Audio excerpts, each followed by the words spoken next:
स्नातकों के लिए कुछ न कुछ योजना बना करके सरकार से बात करेंगे। हमारी कमेटी है पढ़े लिखे लोगों की, उनसे राय विचार करके कि इनके लिए क्या कुछ सरकार को सुझाव दिया जाए जिससे।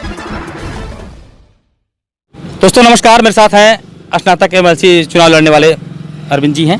तो बताइए कि आप किस तरह चुनाव लड़ने जा रहे हैं, क्या स्ट्रेटजी आपकी है? देखिए, स्नातक एमएलसी का चुनाव जो होता है, स्नातकों की समस्याओं को सदन में उठाने के लिए हमारे प्रदेश में जितने भी विभाग हैं उस हिसाब से विधान परिषद सदस्य के लिए चुने गए हैं। जैसे कुछ लोग संगीत के क्षेत्र से जाते हैं, कुछ लोग शिक्षक के क्षेत्र से जाते हैं, कुछ लोग स्नातक के क्षेत्र से जाते हैं, कुछ लोग निकाय के क्षेत्र से जाते हैं। तो स्नातक एमएलसी का चुनाव होता है स्नातकों की समस्याओं को उनके लिए रोजगार देने के लिए विधान परिषद में योजनाओं को बतावें और विधान परिषद में स्नातकों को जो है रोजगार देने की बात करें। लेकिन वर्तमान समय में जो हमारे निवर्तमान एमएलसी हैं, उन्होंने 16 साल से एमएलसी हैं, लेकिन एक बार भी बेरोजगारों के लिए, स्नातक बेरोजगारों के लिए सदन में आवाज़ नहीं उठाया और न ही कभी शिक्षकों कर्मचारियों के साथ जो सरकार द्वारा दमन चक्र अपनाए जाते हैं उस आवाज़ को उन्होंने सदन में उठाने का काम किया। इसलिए हम ऐसे लोगों को हटाने के लिए स्नातक एमएलसी का चुनाव लड़ रहे हैं कि स्नातक साथियों का आवाज़ बनेंगे, शिक्षकों कर्मचारियों का आवाज़ बन करके सदन में अपनी बात को रखेंगे। आप निर्दल लड़ रहे हैं, ऐसा क्यों? हमारे हैं जवाब सब नहीं, हमारे पास जो है तमाम दलों के लोग, कांग्रेस पार्टी के लोग भी टिकट देने के लिए आए थे, समाजवादी पार्टी के लोग भी टिकट देने के लिए आए थे। लेकिन मैंने इसलिए जो है निर्दल लड़ने का मन बनाया कि जब हम पार्टी से चुनाव लड़ेंगे तो पार्टी वाले पार्टी के जो मैनिफेस्टो होते हैं उस आधार पर ही बोल पाते हैं, अपनी स्वतंत्र विचारधारा नहीं रख पाते, जनता की समस्याओं को निर्भीक रूप से नहीं रख पाते। तो जो युवा है उत्तर प्रदेश के, जो बेरोजगार घूम रहे हैं, वंचित घूम रहे हैं, उनकी आवाज़ कैसे सदन में आप उठाएंगे? अगर जनता ने चुना, बीजेपी की आप देख रहे हैं दमनकारी सरकार कहते हैं लोग, तो कैसे उसमें सफल होंगे आप? हम हो गए तो अगर चुन करके गए तो निश्चित तौर पर बेरोजगारों और स्नातकों के लिए आवाज़ उठाएंगे।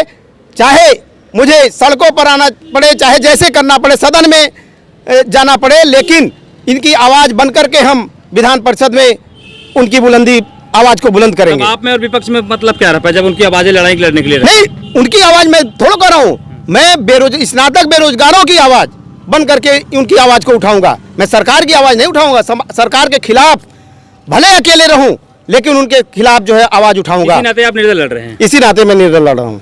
आप जनता जो है, युवा है, इसमें जो कहते हैं कि जो स्कूल खुले हैं, काफ़ी सारे डिग्री कॉलेज खुले हैं, सब कुछ खुले हैं, आपने कहा किसी एक विशेष जाति जो वर्ग के लोग हैं उन्हीं का छत्र राज है उत्तर प्रदेश में, क्या कहेंगे इसके ऊपर आप? नहीं, एक विशेष जाति वर्ग की बात नहीं किया जा सकता, लेकिन इतना जरूर कहा जा सकता है कि वाराणसी निर्वाचन खंड में अभी तक जो आप कह रहे हैं वो बात सही है कि किसी जाति विशेष वर्ग के ही स्नातक एमएलसी हो पाए हैं।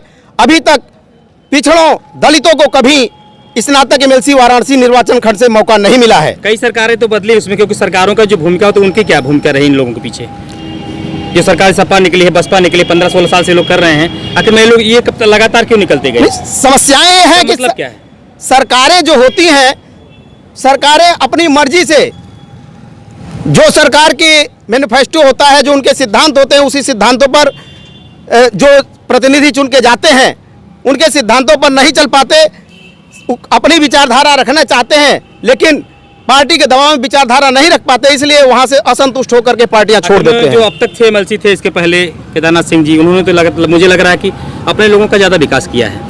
केदारनाथ, मतलब एक जाति विशेष बात मैं कर रहा हूँ, केदारनाथ सिंह जो है किसी का विकास नहीं किए हैं। बहुत बड़ा आरोप लगा रहे हैं इस बात। बिल्कुल आरोप लगा रहे हैं।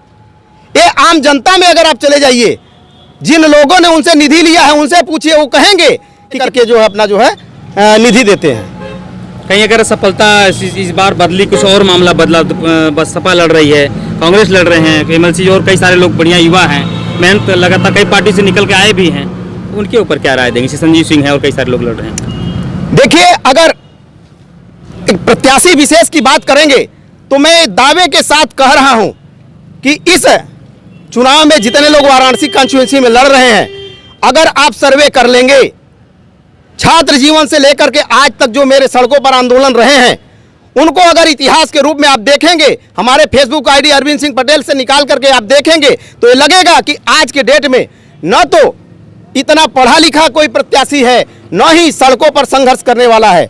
गरीबों, मजलूमों, शिक्षकों, कर्मचारियों के लिए लगातार मैं आंदोलन करता रहता हूं। पुरानी पेंशन बहाली को लेकर के 2008 से मैंने आंदोलन किया। यहां तक मैं बता दूं कि 2013 में हम लोग दिल्ली में प्राथमिक शिक्षकों के साथ आंदोलन करने का काम किए थे। फिर लगातार आंदोलन चलते रहे, लेकिन उस पर बहुत असर नहीं पड़ा। तो हम लोगों ने शिक्षक, कर्मचारी, अधिकारी पुरानी पेंशन योजना बहाली मंच बना करके हम लोगों ने आंदोलन किया। अक्टूबर 2018 में सरकार ने समय मांगा कि हमें 2 महीने का समय दीजिए, हम निश्चित तौर पर पुरानी पेंशन बहाल करेंगे। एक मिनट, उन्होंने पेंशन बहाल तो नहीं किया, लेकिन जहां 10% शिक्षक कर्मचारी के खाते से कटता है, वहीं 10% सरकार देती थी।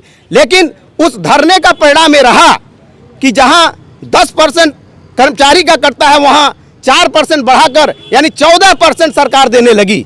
लेकिन फिर भी इस नई पेंशन स्कीम से हम संतुष्ट नहीं हैं। पुरानी पेंशन बहाली के लिए लगातार आंदोलन करते रहेंगे और जब तक रहेंगे। सदन में जाने के बाद मेरा पहला यही वो होगा कि मैं पुरानी पेंशन बहाली के लिए जैसे भी होगा सरकार को समझाने का काम करूंगा, सदन में अपनी बात रखने का काम करूंगा, क्योंकि पुरानी पेंशन से ही शिक्षकों, कर्मचारियों का हित है। न्यू पेंशन स्कीम किसी शिक्षा मंत्री जो हैं दिनेश शर्मा जी हैं, उनके ऊपर आप क्या कहेंगे? अब तक उनकी नीति कैसी रही है? शिक्षा मंत्री अब तक तो माध्यमिक शिक्षा में ऐसा कोई मंत्री हुआ नहीं। शिक्षकों की लगातार मांगे चल रही हैं, एक भी मांग पूरा करने का काम नहीं किए हैं। वित्तविहीन को मानदेय देने के लिए इन्होंने कहा कि हम नियमावली बना रहे हैं। 3 साल बीत गए, लेकिन आज तक इनकी नियमावली नहीं बन पाई और ये बार बार कहते हैं कि हम नियमावली बना करके इनको वित्तविहीन को मानदेय देंगे। लेकिन 3 साल में इनको नियमावली जब नहीं बना पाए तो ये क्या शिक्षकों के लिए कर सकते हैं? आपको मैं बता दूं कि तमाम ये कोरोना काल में तमाम लोगों को सुविधाएं दी गई, बांटे गए, लेकिन हमारा वित्तविहीन शिक्षक, उनका प्रबंधक उन्हें वेतन कायदे से नहीं दिया। वित्तविहीन शिक्षक भरण पोषण के लिए परेशान हुआ, क्योंकि वह थोड़े धन पर नौकरी करता है और उसको प्रबंधक यह कह करके नहीं दिया कि बच्चे फीस नहीं दे रहे हैं, बच्चे फीस देंगे तो हम आपको वेतन देंगे। ये बात मतलब शिकायत आपकी है? बिल्कुल शिकायत है। और यही नहीं, आधे प्रबंधक ऐसे हैं जिन्होंने उन्हें आधा वेतन देने की बात कही। आपका मैनिफेस्टो क्या रहेगा, जो थोड़ा सा 2 शब्दों में कम संक्षिप्त में कहिए आप? हमारा मैनिफेस्टो ये होगा कि हम बेरोजगार स्नातकों के लिए कुछ न कुछ योजना बना करके सरकार से बात करेंगे। हम हमारी कमेटी है पढ़े लिखे लोगों की, उनसे राय विचार करके कि इनके लिए क्या कुछ सरकार को सुझाव दिया जाए जिससे इनकी बेरोजगारी को दूर किया जा सके। इस पर हमारा अमल रहेगा। ये थे हमारे साथ अरविंद सिंह जी, इन्होंने शिक्षक एमएलसी का चुनाव लड़ने के लिए तैयारी की है। पूरी तरह से 2 दिन बाद चुनाव है। अब देखते हैं चुनाव में किसका माहौल खराब होगा, किसका बनेगा, ये वक्त बताएगा। तब तक के लिए नमस्कार।